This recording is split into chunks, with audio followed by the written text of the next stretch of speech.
नारद उवाच प्रणम्य शिरसा देवम् गौरीपुत्रं विनायकम् भक्त्या वा संस्मरे नित्य मायुः कामार्थसिद्धये प्रथमं वक्रतुण्डं च एकदन्तं द्वितीयकम्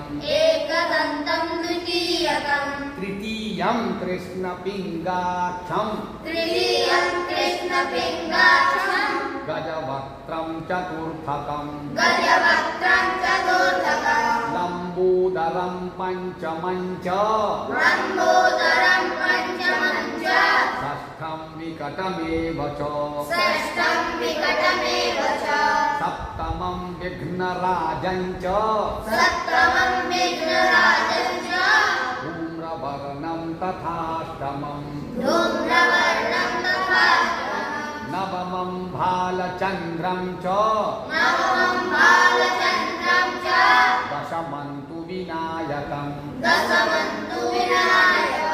एकादशं गणपतिं द्वादशं तु गजाननं द्वादशैतानि नामानि त्रिसन्ध्यं यः पठेन्नरः न च विघ्नभयं तस्य सर्वसिद्धिकरं परम् श्रीगजाननार्पणमस्तु।